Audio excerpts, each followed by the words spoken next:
Voilà, c'est un départ ce soir, il est 5h30.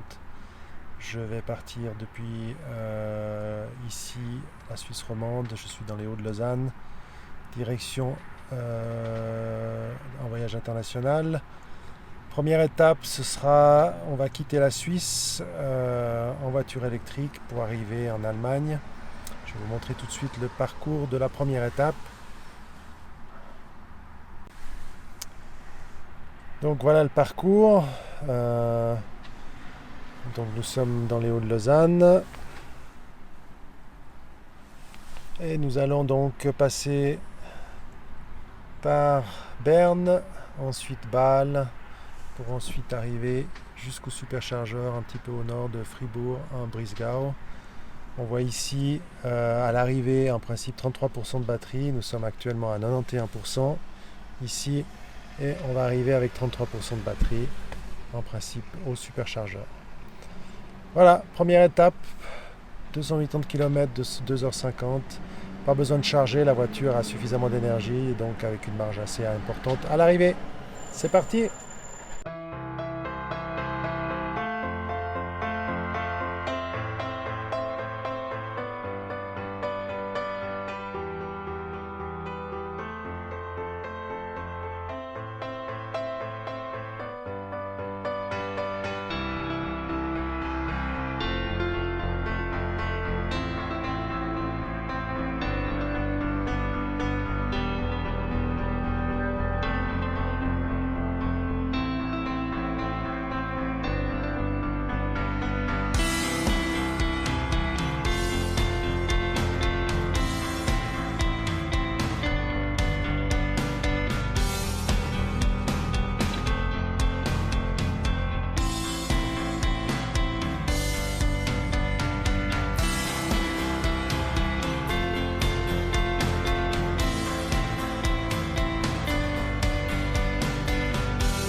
Voilà, nous sommes arrivés après un trajet de quelques heures avec 20% qu'on voit ici, juste à droite en haut de la voiture. On peut voir effectivement le trajet. On va y voir, voilà ici. On a fait 321 km, 50 kWh dépensés avec une moyenne de 155 Wh par kilomètre. Et maintenant, nous sommes en train de recharger. On peut voir ici, supercharge à peu près 132 kW de puissance. On passe de 22% qui est déjà en train de monter depuis 19% et on va monter jusqu'à 90 à 100%. Voilà. Trajet, alors pour savoir exactement où on se trouve, si on regarde la carte ici, on est au sud de Francfort, vers Rheinau. Voilà, Francfort est là. Allumer pour qu'on voit quelque chose peut-être un peu mieux. Voilà, donc nous sommes ici et Francfort se trouve au-dessus de nous. Attendez, c'est dans le bon sens. Voilà, Francfort au nord. Francfort se trouve ici. Donc on a pu faire tout le trajet depuis la Suisse jusqu'ici avec une seule charge. Tous les points rouges sont des superchargeurs. Donc on voit qu'il y a beaucoup d'endroits pour charger. Et on va continuer vers le nord pour prochaine étape, Ici on voit Francfort, Cologne, Amsterdam, Hambourg, le Danemark, la Suède et ensuite la Norvège. Voilà. Voilà, je suis actuellement à Heidelberg. C'était mon arrêt après la première descente depuis la Suisse direction l'Allemagne. Donc parti à 17h, arrivé à peu près à 22h30. J'ai trouvé un hôtel qui est très sympa, pas cher, qui s'appelle l'Ibis Budget à Mannheim. Et ça m'a permis pour 59 € de pouvoir dormir de manière confortable. Ce matin, ça va être direction le nord de l'Allemagne. Je vais vous montrer ça sur la carte. Voilà, donc la carte. Ici, nous sommes actuellement en bas de la carte, près de Mannheim. Et nous allons nous diriger jusqu'à Gelting, qui se trouve en fait juste tout proche de la frontière avec le Danemark. Donc ici en haut et nous sommes ici en bas. À peu près 750 km et l'ordinateur de bord indique 2 arrêts de charge. Le premier ici 55 minutes et le deuxième de 25 minutes. Voilà, donc petit déjeuner en route, probablement à Heidelberg, et puis ensuite direction Gelting avant de passer à la frontière danoise, mais ça ce sera pour demain. Nous sommes à Francfort, enfin près de Francfort, sur l'autoroute A5, pas loin de l'aéroport. Et je profite de ce passage pour montrer ce qui se trouve ici à droite sur la route. Ce sont des télégraphes pour camions, donc un système électrique qui permet à des camions équipés un petit peu comme un bus de pouvoir monter comme un train en fait, c'est de monter directement sur les lignes et de pouvoir ainsi rouler sur autoroute avec une charge électrique. Donc c'est un peu voir ça comme un train autoroutier. Le but ici est de faire des tests pour voir si ça permettrait de pouvoir réduire une pollution qui est quand même assez importante dans la région. Donc voilà, c'est sur à peu près une dizaine de kilomètres que ces télégraphes ont été installés. Alors il faut maintenant qu'il y ait des camions pour les tester. On a vu des photos de camions expérimentaux qui circulaient sur cette ligne. Là, je viens de circuler un petit moment à côté de cette ligne. J'ai pas vu de camion particulier équipé de télégraphe qui pouvait effectivement se brancher sur la ligne. Et donc, c'est encore expérimental, mais ça montre les investissements qui sont faits au niveau des villes, qui sont soumises à des pics de pollution, d'essayer de réduire la pollution due au transport routier. Alors est-ce qu'il y aura des autoroutes avec des pistes sur des centaines de kilomètres équipées de ce type d'installation? C'est quand même très coûteux à installer, donc actuellement d'autres réflexions sont en cours au niveau peut-être de charger les camions par le bitume directement pendant qu'ils roulent. C'est pas non plus si simple parce qu'il faut refaire le bitume. Il y a des systèmes comme par exemple les bus ou les camions pourraient venir s'arrêter pour recharger. Il y a l'hydrogène qui pourrait être une opportunité pour le transport routier parce que ça permet de transporter des quantités importantes d'énergie et toujours de marcher à l'électrique. Le problème avec l'hydrogène, c'est qu'il faut des stations, il faut pouvoir le transporter, il faut pouvoir le refroidir, donc c'est pas non plus très simple. Voilà. Tout ça pour dire que sur ces trajets en Allemagne, il existe des endroits intéressants où des tests se développent. Tout ça pour arriver à aboutir à un transport routier moins polluant, plus respectueux de l'environnement. Et je pensais que c'était intéressant de voir un petit peu ce qui se passe en Allemagne à ce sujet. Voilà, je suis à 300 mètres d'une éolienne. Vraiment, je l'entends pas. Voilà d'autres juste à côté de moi.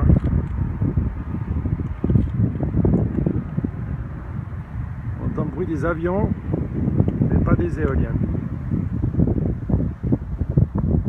C'est très très silencieux. En tout cas celle-là,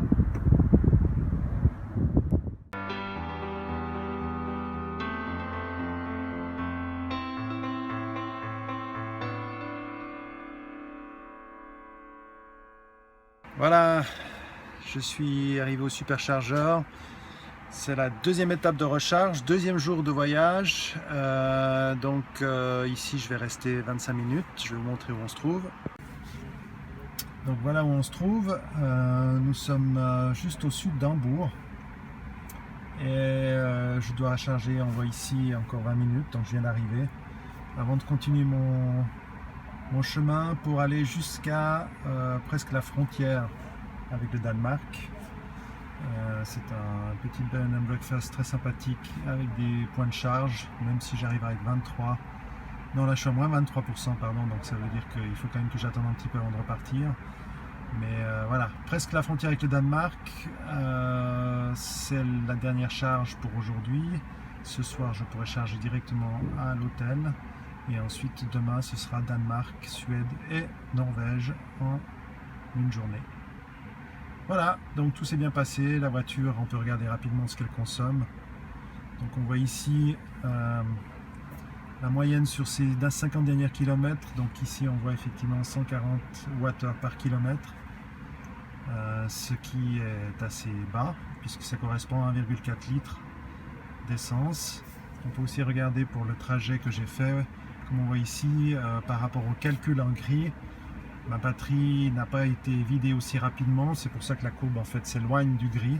C'est parce que j'ai pas roulé aussi rapidement que l'ordinateur pensait que je roulerais. Il faut savoir qu'une bonne partie des routes n'ont pas de limitation, mais moi je roule pas de toute façon à plus de 140 ou 150 si vraiment la route est dégagée. Voilà, donc tout se passe bien. L'ordinateur de bord me donne effectivement des informations correctes, un petit peu pessimiste par rapport à l'utilisation de la batterie, mais comme je roule un petit peu plus lentement, c'est normal, j'arrive avec plus de batterie à l'arrivée. Ici, la voiture est en train d'être chargée au superchargeur. Intéressant de voir que l'arrêt se trouve à un petit dôme pour skier. Je vais le montrer tout de suite. Alors voilà le dôme. Je vais me déplacer pour qu'on le voit un petit peu mieux. C'est un endroit où on peut venir skier, j'imagine, pendant toute l'année. Je n'ai pas vu des gens vraiment, il y a des gens qui se déplacent, mais je ne sais pas si c'est déjà ouvert dans cette saison-là, mais c'est couvert. On voit effectivement à droite du toit une montée où les gens peuvent venir skier. Voilà. Et donc la voiture se trouve ici en train de charger avec d'autres Tesla fans.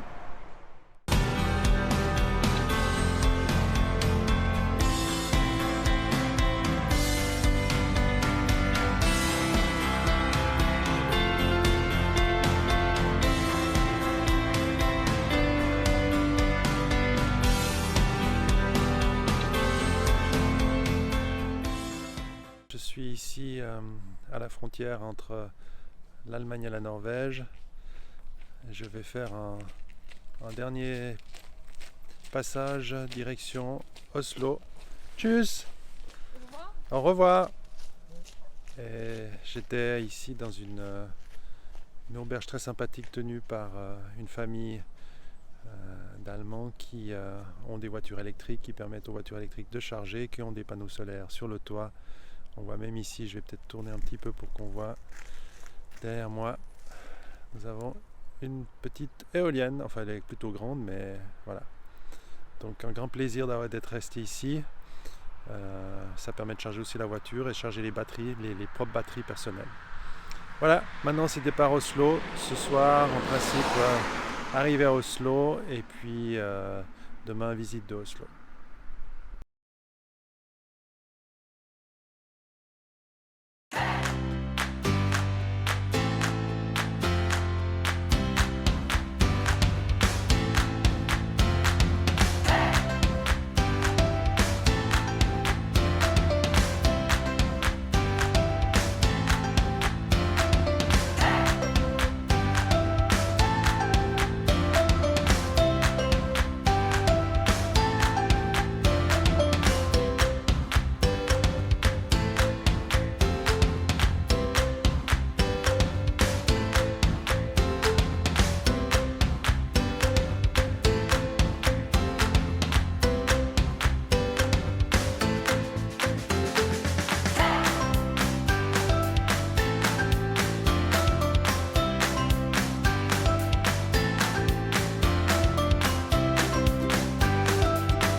Voilà, ici je suis toujours au nord de l'Allemagne, je vais bientôt passer la frontière avec le Danemark. Derrière moi, quelques éoliennes qui viennent souvent ponctuer le paysage ici dans un pays où il y a quand même pas mal de vent. Ce que je veux vous montrer ici, c'est juste ce qu'il y a devant moi. Je vais me tourner pour que vous le voyez. Ce sont des panneaux solaires qui ont été posés dans les champs et qui viennent alimenter l'énergie des gens ici. Donc on voit qu'il y a beaucoup d'efforts qui sont mis pour avoir de l'énergie renouvelable, que ce soit au niveau du solaire et que ce soit au niveau du vent. C'est une région qui est très fortement alimentée en énergie renouvelable. Je ne sais pas exactement comment ces panneaux solaires et à qui ils appartiennent, mais je sais que dans cette région, il y a des gens, des coopératives, et ces gens-là, en fait, obtiennent des financements pour poser des panneaux solaires et ensuite des rendements par la fabrication, par la génération d'électricité renouvelable. Voilà. Le soleil arrive, d'ailleurs, je pense que ces panneaux vont charger. Moi, je dois partir maintenant direction Copenhague pour y être dans à peu près 3 heures si l'ordinateur de bord est tout à fait précis. Voilà.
Je suis actuellement juste avant Copenhague et comme vous voyez derrière moi, c'est une très grosse station Tesla avec des panneaux solaires.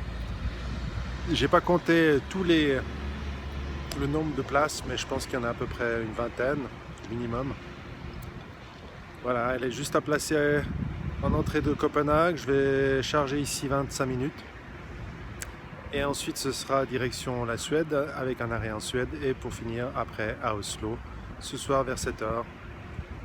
Encore à peu près je crois 700 km si je ne me trompe pas entre Copenhague et Oslo.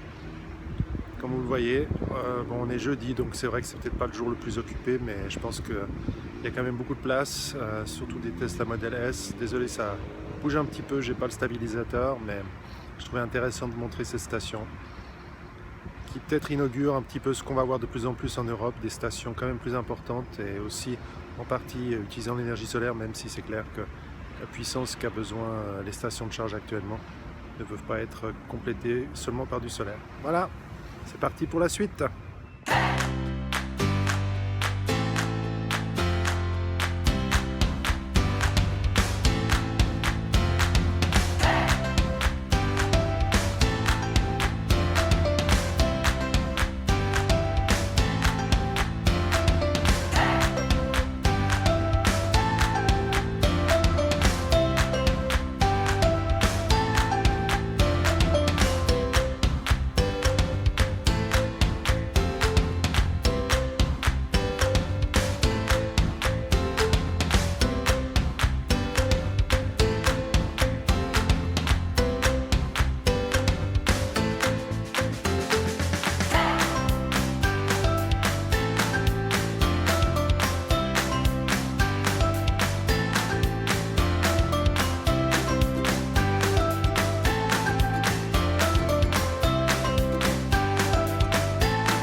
Voilà, nous sommes maintenant en Norvège. On voit ici le soleil à côté de moi qui est en train de se coucher. Un superchargeur bien important et bien rempli également. On peut voir ici les voitures. On est en Norvège. Il y a un soutien assez important aux voitures électriques. Et donc on retrouve beaucoup de voitures similaires qui chargent. On est à peu près à 80 km de Oslo, le but de notre voyage. Voilà, le soleil se couche, on arrivera un petit peu plus tard quand la nuit sera tombée, d'ici à peu près 1 heure à Oslo.